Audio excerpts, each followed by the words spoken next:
Hi guys, and welcome to Rosie Plays This Winter of Ours. Did you miss me, you guys? I hope you didn't. If you did, let me know. Maybe I'll see if I can put out more videos more regularly. If you didn't miss me, well, I'm glad I can be here before you do miss me. Now, I know what you're thinking. Isn't Rosie already playing 7 Days to End With You, which is basically a visual novel of sorts? Yes. Has Rosie finished 7 Days to End With You? No. But I've had this, what I believe is a visual novel, in my library since it released, which it released, I think, last month. Last month as of when this video is getting recorded, not last month as of when this video is being posted. But I just hadn't gotten around to playing it, and I really want to play it. It's really pretty. The music is already very beautiful. And I think this is going to be a very touching story. If the teary-eyed person in front of us is anything to indicate. Anyway, that's enough exposition. Well, that's pretty cool. My eyes actually kind of follow the cursor movement. Does it do anything if I click on you? Nope. Well, like I said, let's just get on into this, and let's get started.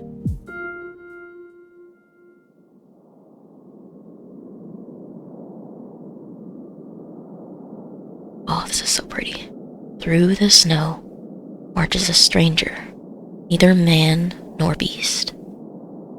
Down the path, paved with sweet regrets and painful pleasures, she continues to tread. She does not waver from her course, though she does not know why. Even as her body and mind are gnawed at by the blistering wind, she does not dare question her soul. Not yet. She bears the weight of splintered thoughts, fragmented memories, and swirling emotions. A bittersweet cocktail of laughter, fear, anger, and warmth, all wrapped with a promise. The road to forever begins here. She marches and marches and marches more. Onward as the snow falls and wind blows overhead. The creature knows nothing, thinks nothing, feels nothing. And yet she knows, thinks, and feels all at the same time.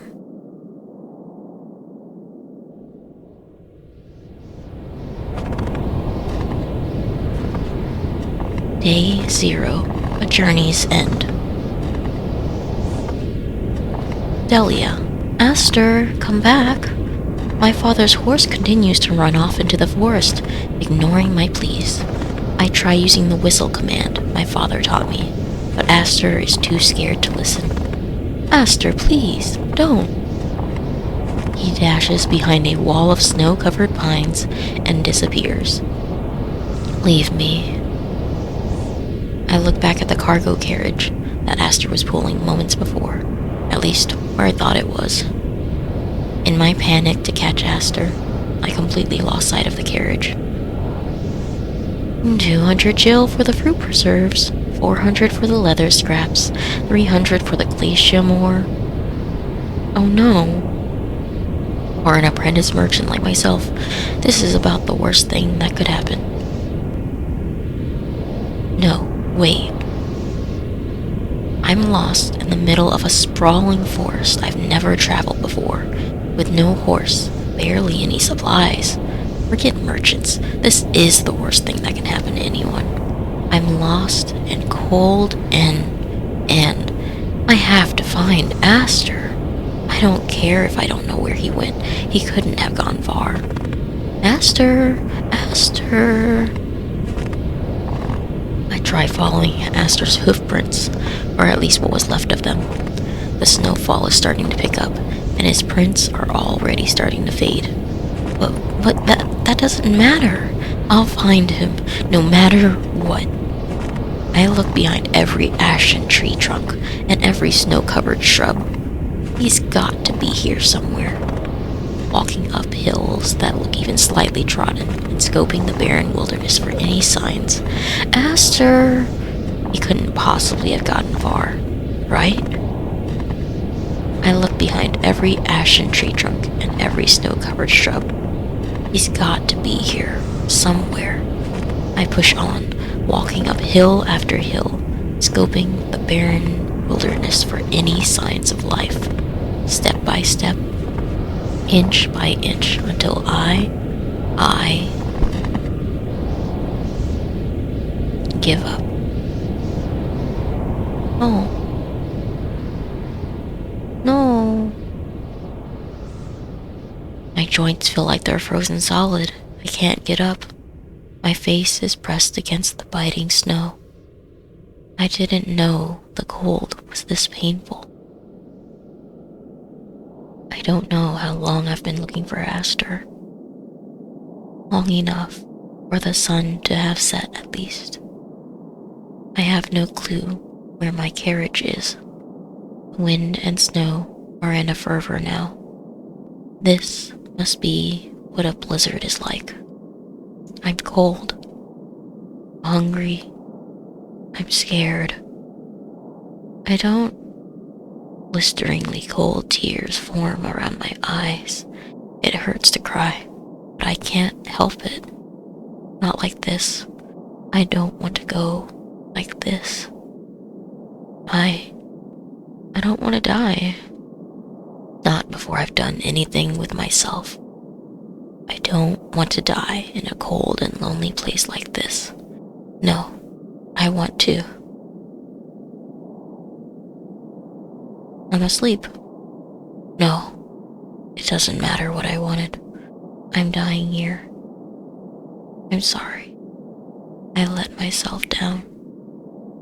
Wasn't the first time, but at least it'll be the last. Oh, that's so sad.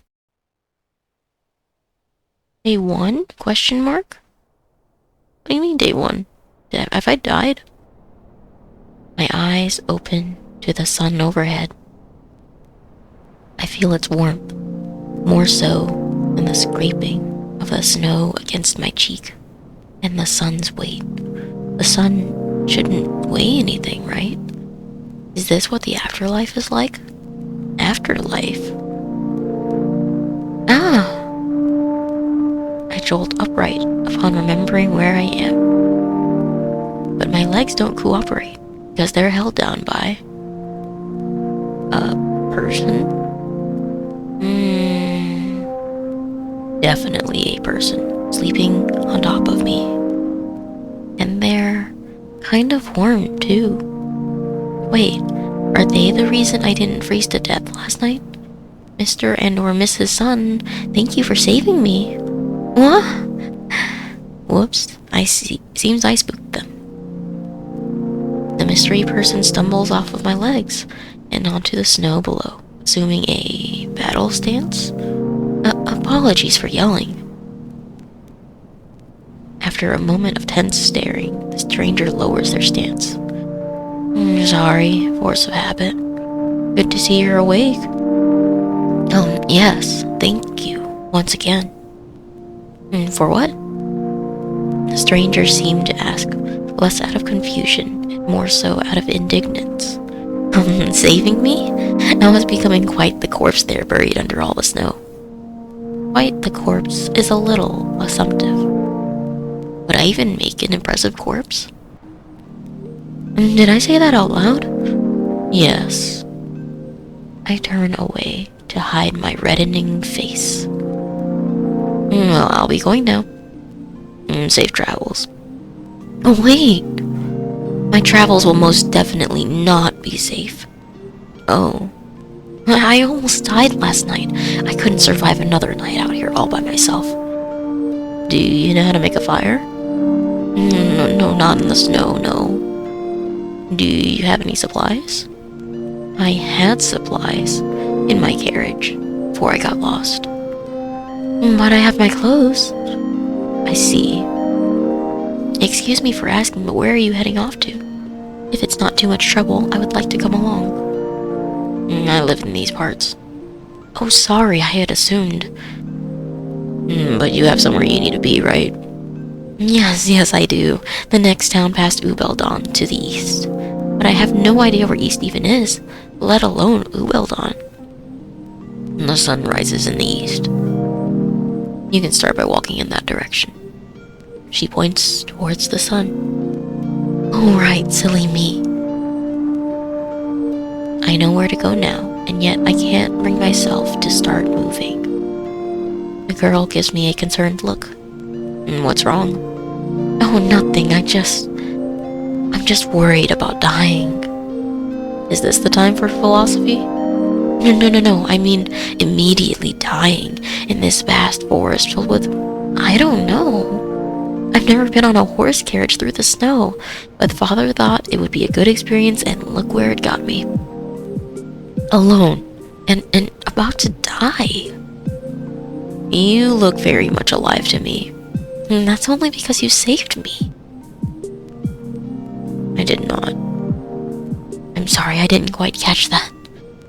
Sleeping on top of someone in the middle of a blizzard does not count as saving. It's a survival tactic. I was just using your warmth. Oh, I see, it's this kind of personality. Well, call it what you like, but I would have died if it weren't for you. And think about it. If we have to spend another night out in the snow, we can use our warmth again.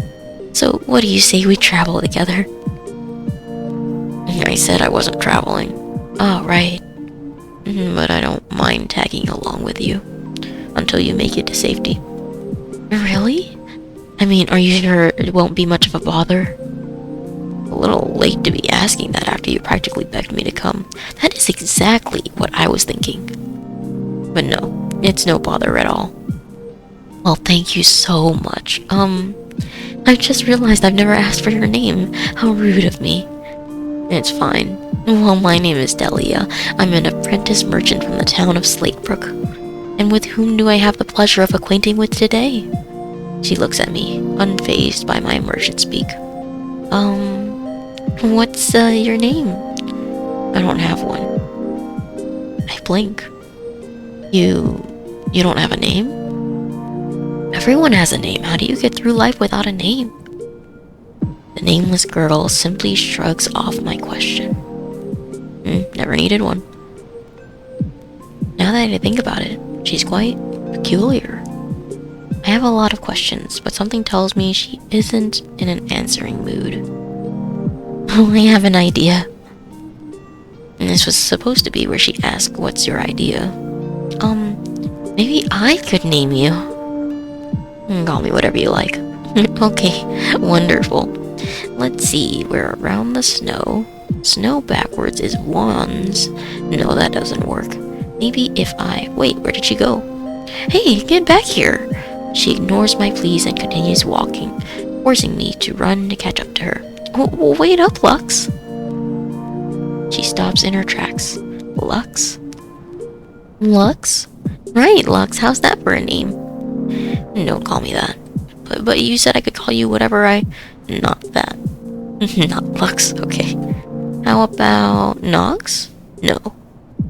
Periwinkle? Also no. Tiffany?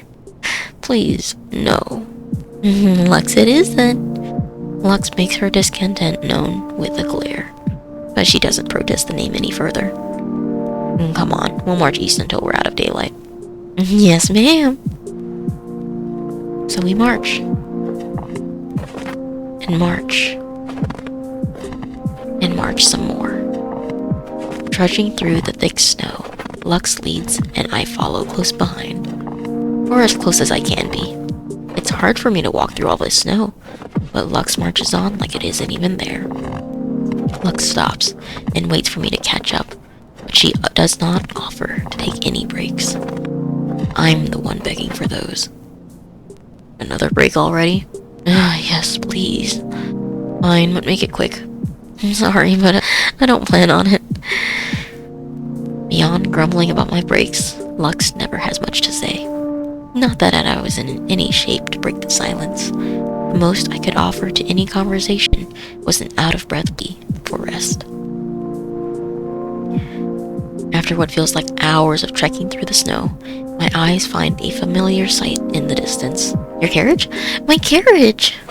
I take off ahead of Lux with a newfound energy in my step. While I can't use it for transport, I don't think Lux or I would like pulling it along. Lots of my supplies should be there. Don't get your hopes up. Soon enough, I see what Lux was talking about. Even the interior is coated with snow, and the wind was strong enough to carve faint marks along the wood. Most everything was destroyed or blown away in last night's blizzard, and what's left was partially pillaged by what looks to be local wildlife.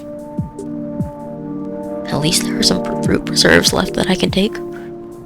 There really isn't much left of my cargo. Oh, but at least this is still intact. Spotting the corner of a leather book cover, I rummage through the carriage ruins to find my personal tome. Your what? My tome, see? I point at the cover. I can't read. Oh, well, it's just a big book with notes I've compiled over the years on my various magic studies. I'm not sure why I brought it along, but I guess you could say it's my good luck charm. Magic. I didn't take you for the mage type. No, I'm not, huh? Just a girl with a dream, I guess. But that dream was big enough to fill up that entire book with magic. Well, not the entire book, no, but a little over halfway. I've been copying down my favorite facts and spells from any wizardry textbook my father could get his hands on ever since I was a little girl. Anything from common spells to advanced seals and even modern theory are inside this baby, all translated into common language for almost anyone to read. So I hope that someday you'd be right, that I'd be able to fill out the whole tome with magic studies that can be passed down to others. Lux has been staring at me the entire time, wordlessly. Is she interested? Or no, I must have been boring her. Oh, look at me rambling on about an old dream. Forgive me for wasting your time. You should waste more people's time. Huh? I mean, it sounds interesting, that's all. Wow, Sorry, I'm just not used to having a captive audience when it comes to these sorts of topics. Why not? Maybe it's just the crowd I associate with back home. Or more like the crowd I must associate with. But magic's cool. Right? The keys to the universe's greatest mysteries, all within our understanding. Or even thinking in a much smaller scope, the ever-expanding potential of even the smallest of creatures, let alone sentience like you and I.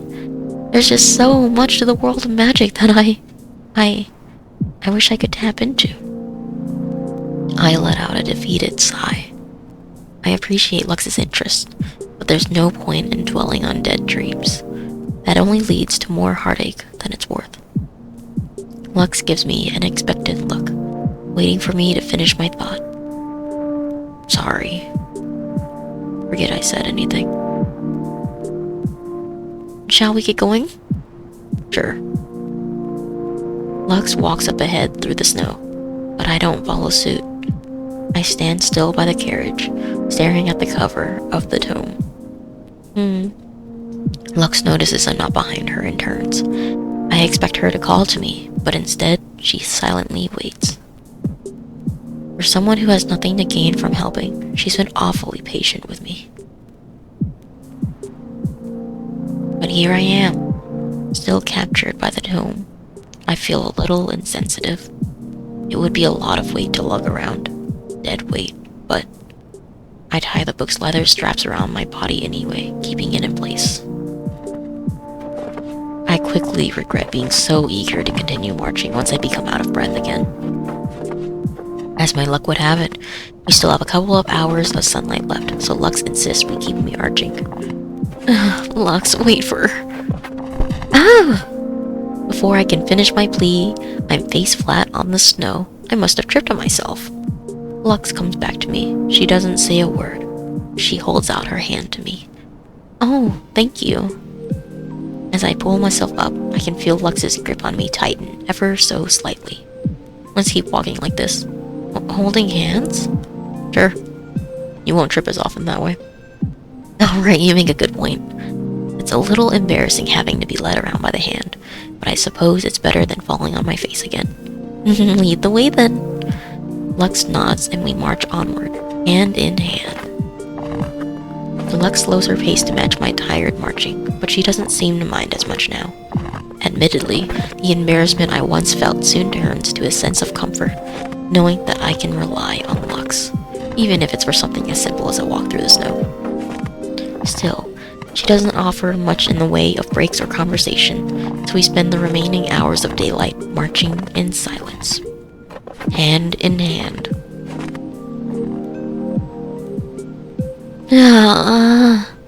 I drop down onto the snow. My legs are reduced to nothing, and yet Lux asked me to walk until moments before sundown. But finally, salvation!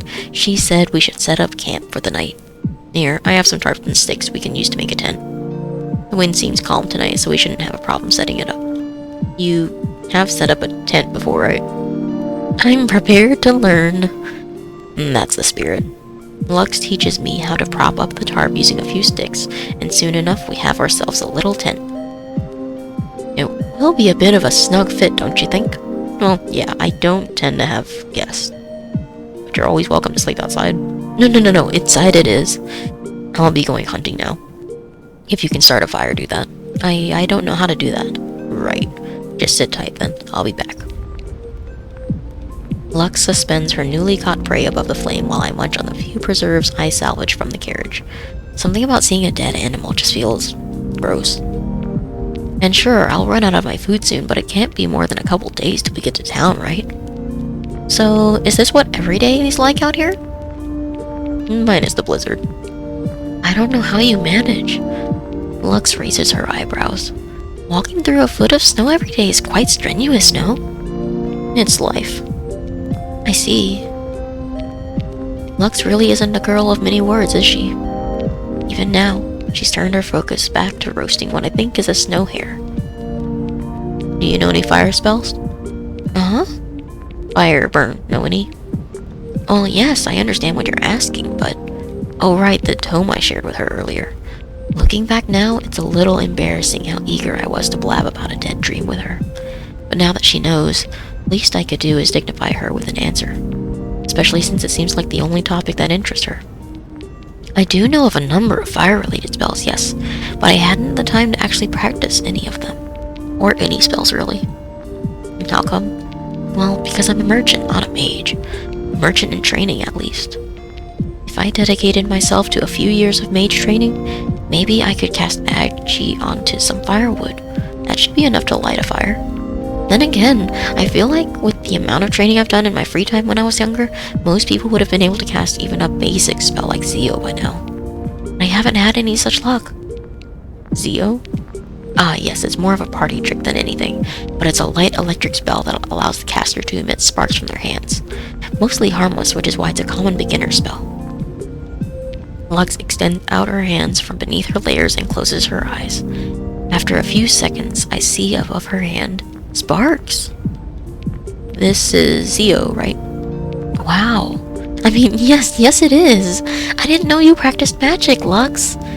Still not big on the name, but thanks. I have so many questions. Who were your teachers? Did you even have any teachers? How was learning magic out in the wilderness like? I learned stuff from places. Ah. Not the answer I was expecting, but I'll take it over silence. Do you use magic often out here? I only know a few spells, but they all serve their different purposes. For example, this Zeo isn't just a harmless spell. Lux motions behind me, and as I turn around, I notice a couple of snow hares in the distance peeping out. Some animals are curious, helpful for hunting them. Ah, yes. Hunting bothers you? What? No, not at all. Liar. Is that obvious? Well, maybe a little. I let out a weak laugh. Lux responds only by turning to face the distant hares. It's not pretty, I'll give you that. But I wouldn't rely on foraging for this time of the year. Still, if you don't like hunting, then you don't like killing. So that puts me at ease. I'm not sure I follow. Does that mean she likes killing? No. So should I not be at ease? Your call?